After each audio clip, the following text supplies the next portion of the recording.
Pernahkah Anda membayangkan harus memilih antara kehilangan sedikit sekarang atau kehilangan hampir semuanya nanti? Bagi sebagian orang kaya di negeri ini bukan sekedar imajinasi, tapi dilema nyata yang sedang menghantui. Pilih bayar 2% sekarang atau resiko disita 200% nanti. Angka yang terlihat sederhana tapi punya konsekuensi yang bisa mengubah hidup.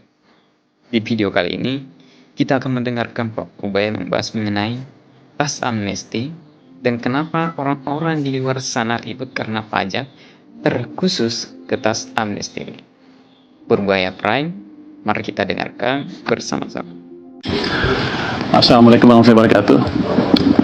Selamat pagi teman-teman dari media. Salam sejahtera untuk kita semua. Terima kasih sudah datang pagi-pagi begini. Jam berapa ya? Tadinya harus 9.30 ya. Sudah terlambat 14 menit ya. Oh, ini ada 1-2. Jadi ini cuma klarifikasi aja, karena ada keributan di luar yang berhubungan dengan pajak, yang berhubungan dengan tax amnesty pada khususnya ya. Jadi sehubungan dengan pemberitaan mengenai program pengungkapan sukarela sebagaimana diatur dalam Undang-Undang Nomor 7 Tahun 2021 tentang harmonisasi peraturan perpajakan atau Undang-Undang HPP. Dengan ini saya mengimbau kepada masyarakat khususnya dunia usaha agar tetap tenang dan tidak menafsirkan pemberitaan secara berlebihan. Yang tax amnesty kan? Ini nggak keluar tax amnesty-nya nih. Oh yang tadi pengungkapan. Jadi itu hubungan tax amnesty itu ya. Katanya sekarang kan dikejar-kejar lagi yang sudah melakukan tax amnesty. Jadi itu nggak akan dilakukan. Jadi tidak akan dilakukan lagi. Saya akan tegur DJP agar selalu menjaga iklim usaha dan memberikan kepastian hukum kepada masyarakat sehingga kepercayaan wajib pajak dan keberlanjutan reformasi perpajakan tetap terjaga dengan baik. Ini bahasa birokrat, susah ngertinya kan? Saya aja nggak ngerti.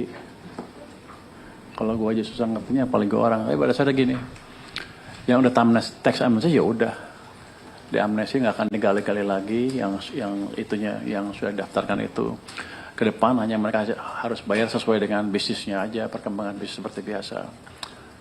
Jadi ya tadi saya akan tegur DJP. Dan ke depan kan udah berkali-kali nih.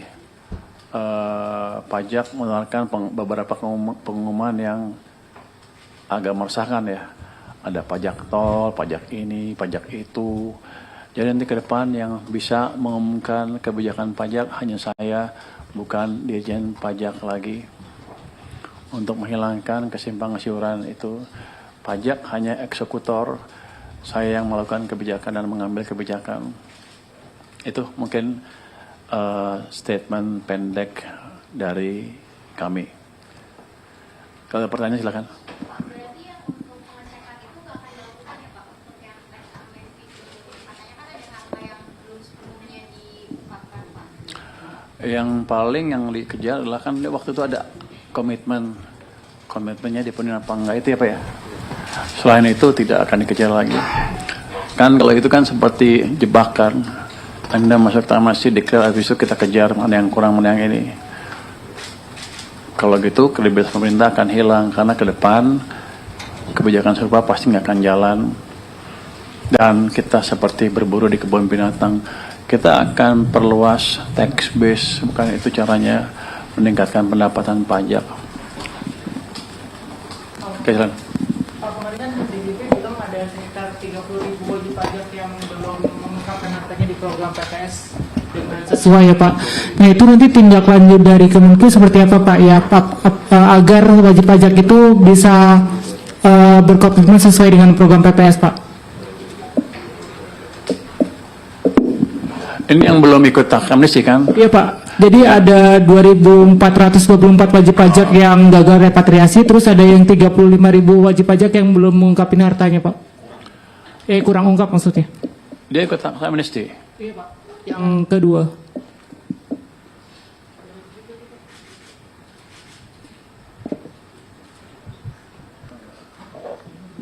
Nanti kita dalami lebih lanjut ya. Saya nggak bisa jawab sekarang. Kalau untuk saya sih begitu tax amnesty sudah selesai. Yang saya kejar adalah yang belum ikut, yang belum mengungkapkan dengan seperti sesungguhnya. Itu yang akan kita kejar. Jadi kalau misalnya saya rugi, ada sebagian yang ikut tax amnesty, tapi mungkin ada kelewat beberapa aset, yaitu resiko pemerintah ketika melakukan tax amnesty itu. Harusnya pada waktu eksekusi diperiksa semuanya. Gitu. Jadi itu resiko yang harus ditanggung pemerintah. Kita nggak akan kejar lagi. Yang kita kejar adalah yang belum ikut amnesty dan pendaftarannya, pelaporannya belum benar itu. Jadi kalau ada kebijakan itu nggak akan semuanya bisa sempurna. Kalau ada kesalahan jangan disalahin yang ikut. Harusnya pada waktu eksekusi itu kita berusaha dengan betul. Setelah selesai ya sudah. Kecuali ada komitmen atau janji-janji yang akan dipenuhin yang belum dijalankan, kita akan kejar itunya. Tapi nggak akan diubek-ubek seperti yang dilakukan banyak orang itu. Jadi kita tidak akan berburu di kebun binatang. Pak, ini kan beberapa kali Bapak mengklarifikasi soal pajak ya Pak. Terus Iya, makanya saya capek. terus Bapak bilang emang pajak itu kan kalau mau diberlakukan ketika ekonomi tumbuh mendekati 6% ya Pak. Sekarang kan udah 561 nih. Mau mastiin aja emang tahun ini kayak gitu akan ketika nanti mendekati 6%, apakah Bapak akan memberlakukan pajak? Di samping itu Bapak juga pernah bilang Bapak tuh pengennya pajak 30% per tahun gitu tumbuhnya. Pertumbuhannya ya. Ya. Oh, kalau yang pertumbuhan ekonomi 5,61 kan belum 6 dan belum stabil di 6%. Saya kalau 2 triwulan berturut-turut di atas 6%, kita akan pertimbangan pajak-pajak yang lain. Tapi untuk pajak-pajak misalnya online, approach-nya adalah untuk membuat yang offline bisa lebih bersaing. Karena saya pernah bilang kan, kalau waktu ke pasar-pasar mereka bilang, Pak yang online dipajakin seperti kami, supaya kami bisa bersaing dengan lebih kompetitif. Mereka ingin level playing field apa? Kesetaraan dalam persaingan dagang, itu aja. Itu saya pikir komplain yang masuk akal, hanya itu aja. Tapi berarti pajak itu tetap bisa diberlakukan Juni, kan kalau bilang pertengahan tahun. Pertengahan tahun kan Juni, datanya keluar bulan Agustus tanggal 10 untuk PDB triwulan kedua, kira-kira gitu kan. Ya di situ baru kita tahu kalau Juni saya terapkan, data saya data apa. Ini dari Bloomberg Technos ya.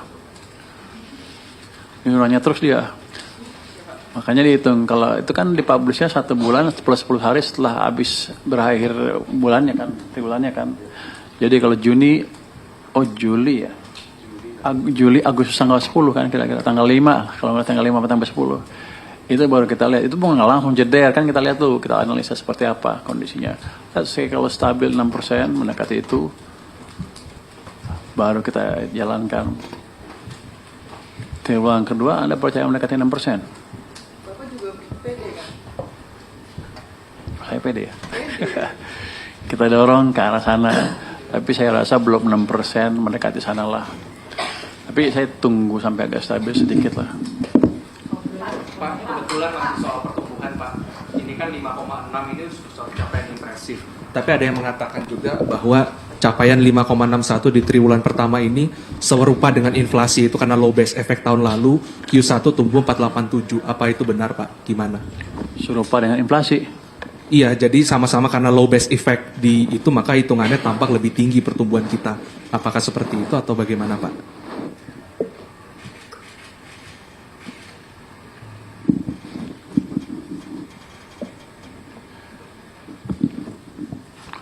Kalau kita lihat year on year, itu kan tahunan kan. Kalau kita lihat musimannya yang geser cuma 16 hari lebaran itu, bulan puasa itu geser sedikit. Jadi kalau itu year on year, musimannya harusnya hampir hilang. Low base apa enggak, yang jelaskan pertumbuhannya lebih cepat. Dan ini kan melanjutkan pertumbuhan yang sudah cepat juga di triwulan keempat tahun lalu. Jadi kalau Anda lihat trennya clear naik. Itu yang kita lihat trennya. Ini akan kita dorong supaya berlangsung terus trennya ke depan. Jadi kalau angka jelek ribut, angka tinggi ribut juga. Jadi teman ekonom itu maunya apa? Luar negeri menghargai kita, dalam negeri nggak ini, tapi dengan data yang aneh, dengan sudut pandang yang aneh menurut saya. Menurut Anda gimana? Kalau menurut saya dari komentar ekonomi itu sebetulnya berusaha menelisik benar nggak sih 5,6 Iya benar, karena dia nggak tahu apa yang saya masukin ke sistem perekonomian. Saya jaga likuiditas supaya private sektornya bisa gerak. Saya dorong belanja pemerintah di triwulan pertama dipercepat sehingga daya dorong ke ekonomi lebih merata sepanjang tahun. Terus saya lakukan langkah-langkah fiskal, misalnya pembayaran uang ke pupuk di awal tahun, pembayaran ke Pertamina dan lain di awal tahun dan jalan terus. Yang lain juga sama. Yang butuh uang saya belanjain cepat. Belanja di Aceh itu kan ada dampaknya ke ekonomi kan. Jadi itu dampak real. Tahun lalu ada bencana nggak? Januari nggak ada kan? Tahun lalu ada langkah kayak saya nggak? Kayak kita nggak? Digeser ke awal tahun nggak ada. Tahun lalu Pertamina punya uang cukup enggak. Apalagi. Jadi kalau Pertamina dibayar tepat waktu, seluruh subkontraktor juga akan dibawa tepat waktu. Itu akan memutarkan ekonomi juga. Anda lihat pertumbuhan konsumsi rumah tangganya berapa? 5%, 5,4, 5,5 kan nggak salah ya? 5,52 kan. Tertinggi sepanjang yang saya lihat, yang saya ingat. Artinya daya beli masyarakat juga membaik. Kenapa? Karena berbagai kebijakan pemerintah dan juga ada hari raya segala macam kan. Tapi tumbuh yang setinggi itu menunjukkan memang daya beli masyarakat memang bagus. Jadi kalau ada musiman lebaran pun kalau nggak punya duit aja. Atau ekonomi jelek aja. Jadi ini belum sempurna, tapi jangan dibilang nggak ada kemajuan. Dia aja kali nggak kerja, jadi dianggapnya krisis, resesi. Jadi kalau ekonom ini banyak ekonom menganggap resesi adalah kalau tetangganya nggak dapat kerjaan, kan. Dia nganggap krisis kalau dia nggak dapat kerjaan. Mereka berarti udah susah dapat kerja tuh, udah ngomong-ngomong krisis. Tapi bukan berarti seluruh ekonominya melambat atau sedang mengalami pelemahan dan menuju krisis. Jadi dia mesti lihat semuanya, jangan lihat sekeliling aja gitu. Makanya saya lihat angka PDB, angka ini, saya lihat semua kan. Bukan menurut saya seperti apa, bukan. Kita lihat data di lapangan dan bandingkan dengan data-data besar seperti apa. Ada yang bilang juga, itu kan makroekonomi, di bawah kan jelek. Saya ingatkan lagi di sini bahwa makro itu adalah penjumlahan dari mikro, harusnya jadi ke atas. Kalau makronya bagus, mikronya jelek, hampir nggak mungkin. Mungkin ada yang nggak kebagian kue pertumbuhan, iya belum merata ya. Tapi kalau dibilang pertumbuhan hanya di level makro aja, di mikronya berantakan, pasti salah. Karena makro itu penjumlahan dari mikro pada akhirnya. Kita makin. Pak, izin saya Grace dari Bloomberg, saya mau kembali ke topik utama soal program pengungkapan sukarela. Tadi Bapak katakan bahwa Kemenkyu tidak akan melakukan tindak lanjut terhadap aset yang belum diungkap karena itu sudah berlalu, tapi akan melakukan tindak lanjut terhadap komitmen.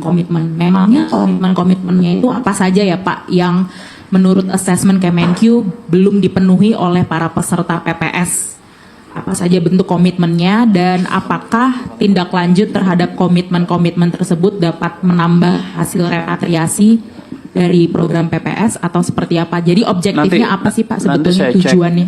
Waktu saya di Dirjen Pajak hanya gitu, tanya Dirjen Pajak gitu, nggak ada ini, cuman komitmen yang dijanjikan yang kita kejar gitu ya. Tapi kalau menurut saya sih sudah clear kalau sudah ikut tax amnesty ya sudah. Kecuali misalnya dia janji tax amnesty nanti bulan depan saya bayar 100 miliar misalnya, itu belum bayar, ya itu dikejar. Yang lain mestinya enggak. Ya, clear ya. Pak, kalau Jadi kalau nggak ada gunanya tax amnesty. Tax amnesty itu berbahaya bagi Kementerian Keuangan loh sama orang pajak. Kenapa? Nanti ada pemeriksaan betul nggak ininya itu, betulnya intinya itu, sehingga orang-orang kami diperiksa terus oleh kejaksaan kan sampai sekarang ada yang diperiksa gara-gara tax amnesty sebelumnya kan. Jadi ke depan mungkin kita nggak akan melakukan tax amnesty lagi. Jadi teman-teman bisnis bayar pajak yang betul, kita nggak akan ada amnesty lagi. Terkait tax amnesty jilid 2 ini kan kalau kita lihat regulasinya kan memang DJP punya hak untuk mengklarifikasi, memeriksa dan sebagainya. Kalau dalam artian ada yang kurang bayar ataupun yang kurang direpatriasi gitu Pak. Nah ini kalau stance Bapak demikian, apakah kewenangannya mau dikurangin atau Bapak mau awasin penggunaan kewenangan itu Pak? Karena saya akan minta dia lapor ke saya seperti apa ininya, dan kalau nggak penting-penting amat nggak usah dikejar-kejar, kecuali yang ada janji seperti saya bilang tadi, mau bayar sekian belum dibayar, ya itu dikejar. Tapi periksa-periksa lagi nggak usah, karena sudah selesai ketika mereka melakukan itu dan kita menerimanya. Selesai. Berarti mungkin kegiatan pemeriksaannya lebih difokuskan ke yang nggak terkait PPS saja gitu Pak, yang mungkin kayak baja, CPO dan yang kemarin-kemarin Bapak cek gitu. Business as usual, kalau dia mau hasil bayar pajak ya bayar. Kalau bisa untung tahun nih ya bayar, tapi bukan ngejar yang zaman dulu yang belum diungkap. Karena mungkin juga waktunya nggak cukup, mungkin juga kelewat dan lain-lain. Jadi saya tidak mau menimbulkan ketidakpastian di kalangan pelaku usaha di Indonesia. Dan ke depan kalau ada langkah-langkah seperti itu lagi, saya yang mengumumkan, bukan Dirjen Pajak.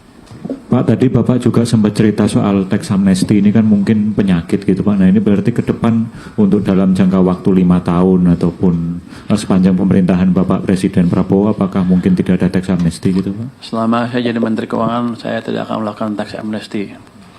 Itu ya selama, kalau dia melakukan berarti gue dipecat. Tapi nggak apa. Kenapa? Menimbulkan kerentanan untuk pegawai pajak saya. Bisa disogok, bisa juga nggak disogok, tapi diperiksa terus, sehingga saya ngeliat orang kasihan tuh orang-orang itu. Daripada gitu ya udah jalankan aja prosedur pajak yang betul. Kalau mereka nanti punya uang di luar negeri nggak cepat-cepat dimasukin, saya kasih waktu berapa lah sampai akhir tahun. Kalau masuk ketahuan kita sikat. Jadi yang punya modal luar cepat-cepat masuk ke sini, kalau nggak bisa masuk. Jadi kita bukan amnesti, kita kasih begitu, kasih waktu lah sampai 6 bulan ke depan. Setelah itu kalau masuk kita periksa betul. Jadi Anda punya uang di luar pun nggak akan bisa pakai bisnis di sini lagi. Mau nanya topik lain Pak, soal aturan DHI yang berlaku 1 Juni ini, kalau dari kajian Kemenku itu bisa nambah potensi cadangan devisa berapa besar ya Pak? Terus berapa besar dorongannya ke penguatan rupiah Pak? Saya nggak tahu hitungnya pasti, secara teoritis kan pasti hampir sama dengan trade surplus dari sektor migas, sektor SDA kan. Cuman saya lupa jumlahnya berapa. Jadi saya pikir akan signifikan. Yang jelas gini, akan kita lihat sebulan setelah Juni itu ke depan dampaknya seperti apa, termasuk reaksi di pasar modal dan sektor keuangan seperti apa. Harusnya akan positif.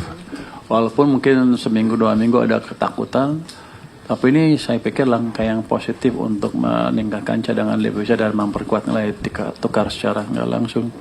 Kalau kita kan kita lihat kan DHI udah berapa tahun tuh? Banyak, udah berapa tahun tuh? Ada 5 tahun udah DHI kan yang dulu. Sekarang berapa tahun? Dampaknya ke cadangan devisa hampir 0. Jadi kita perkuat supaya betul-betul ada berdampak. Atau kalau nggak berdampak sama sekali ya nggak usah. Tapi saya yakin dampaknya signifikan nanti. Kalau nggak berarti masih ada kebocoran keluar. Karena yang Tenggari adalah eksportir masuk ke sini ditukar rupiah, lempar ke bank kecilnya lempar ke luar negeri. Itu rupanya tidak termonitor, sehingga cadangan devisanya nggak meningkat sama sekali. Yang dari program DHE. Oke.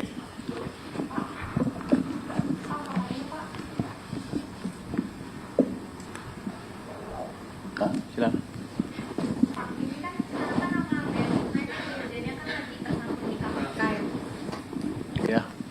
Sekarang sekarang kan pajakan namanya kan tersangkut di KPK ya Pak. Katanya udah di tahap penyidikan soal apa ya kemarin?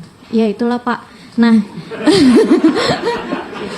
Pak saya Lupa lu ya. Pokoknya salah. soal Pokoknya. suap. Oh, saya tahu di Hotel Borobudur gitu Pak, disuap. Nah, terus itu gimana Pak? Bapak kan lagi bersih-bersih juga kan Pak? Apakah pajak ini ikut salah satu yang akan dibersih-bersihkan atau gimana? Karena kan udah masuk ke tahap penyidikan Pak. Kita lihat sampai tahap yang lebih jelas lagi. Ini kan baru satu sisi si tertuduh ya, menjadi tersangka menceritakan apa yang ada yang dialamin.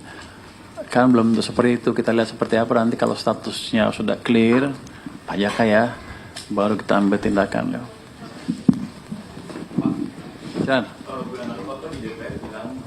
ada kemungkinan royalti untuk perusahaan tambang seperti batu bara dan nikel akan dinaikkan. Itu progresnya saat ini bagaimana ya Pak? Apakah sudah dilaporkan ke Pak Presiden? Terima kasih. itu kan Juni, mulai Juni kan.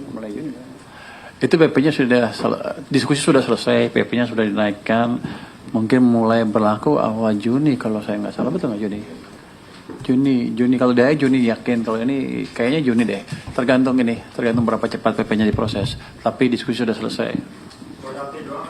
Bea keluar gimana Pak? Apa itu sama? Dua-duanya kelihatannya. Juni ya Pak? Juni. Diusahakan Juni.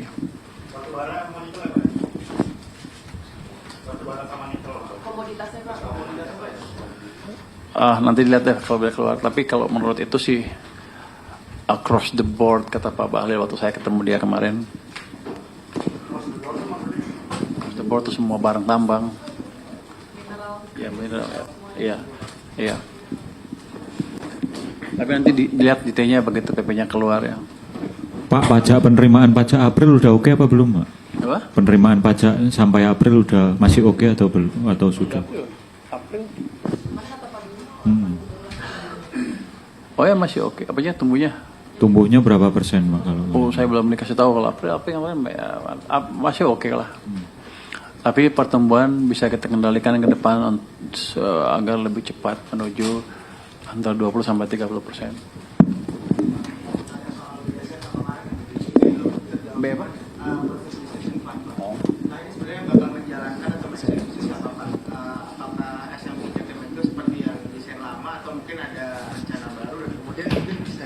Elaborasi juga Pak untuk budgetnya bagaimana dan alokasi anggarannya dari mana? Apakah akan ada realokasi dari anggaran KL lain gitu? Terima kasih Pak. Jadi kan BSF, jadi mungkin belum kita aktifkan bond stabilization fund, tapi stabilisasi harga bond dulu. Beda rupanya, kalau bond stabilization fund itu kalau krisis baru kita panggil semuanya. Ini kan nggak krisis, kita gunakan semua instrumen yang ada di kita untuk menjalankan itu. Belum pada saat sekarang belum sampai ngundang yang lain-lain, belum mengundang SMI atau IHNA atau yang lain-lain belum kita pakai. Kita manage cash aja supaya bondnya lebih stabil. Yang kita pakai bisa sell, bisa cash kita. Jadi nanti unit perbendaharaan saya akan lebih aktif, dia akan seperti treasury di private sector. Menarik sih, mereka tertarik sekali kita kasih challenge untuk menarik. Jadi concern saya begini, waktu Januari sampai April itu kan rupiah melemah 400 perak dan yang keluar dari bond market cuma 21 triliun, kan kecil. Kalau saya jaga di situ aja pasti rupiahnya kan melemahnya nggak terlalu signifikan. Itu yang saya coba jaga. Minggu ini kita akan mulai masuk. Oh lagi. Itu tadi ada 2 kali. Suaranya gede nih. Apa? Soal utang di per Maret itu kan udah naik 2,9% dari yang Desember 9,7 triliun. Utang pemerintah Pak. Utang pemerintah total naik 2,9 per Maret 2026 ini naik dari yang Desember. Waktu itu Februari lalu tuh saya pernah nulis, saya juga pernah nanya Bapak bilang ini masih aman lah gitu. Itu Februari ya Pak. Nah kalau sekarang gimana Pak? Kan acuannya apa? Utang. Kalau kita lihat Maastricht Treaty atau acuan yang paling ketat di Eropa, Rasio utang ke PDB berapa? 60%. Kita masih jauh. Kenapa lu nanya lagi? Iya masih aman, masih sekitar 40-an ke 40 lebih sedikit. Jadi aman. Singapura berapa? 180 ya, 180%. Malaysia 60% lebih. Thailand juga berapa? Tinggi semua. Kita termasuk paling hati-hati dibanding negara-negara sekeliling kita. Dibanding Amerika juga, dibanding Jepang, apa Jepang 275. Jadi kalau lihat dari itu, harusnya Anda muji-muji kita. Cuman kan nggak pernah kan? Kenapa Anda lihat dari sisi negatif terus? Lihat sisi komparatif. Jadi gini, utang itu seperti kalau satu perusahaan mau ngembangin usahanya, dia bisa utang kan. Tapi perusahaan yang kecil dan perusahaan yang besar beda kemampuannya. Kalau satu perusahaan untungnya cuma 1 juta, dia utang 1 juta udah susahan. Tapi kalau perusahaan yang untungnya 100 juta, utang 1 juta, nggak apa-apa. Makanya dibagi rasio debt to GDP seperti itu kira-kira ya. Utang dibagi dengan oke. Gitu kira-kira. Jadi yang utamanya kita cuma dibilang ini, cukup mas berita pajak nanti malah ketutup yang lain. Jadi ngomong yang lain, jadi dilarang nih ngomong yang lain. Jadi gini, pada dasarnya ya, pajak nggak ada kebijakan yang kita buat untuk mengganggu dunia bisnis. Noise yang kemarin terjadi akan kita hilangkan ke depan.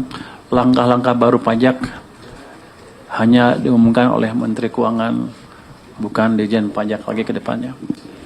Oke, nanti kalau setiap publikasi di homepage-nya pajak akan diperiksa dulu oleh Badan Kebijakan Fiskal sebelum dipublish. Oke, terima kasih semuanya. Wassalamualaikum warahmatullahi wabarakatuh.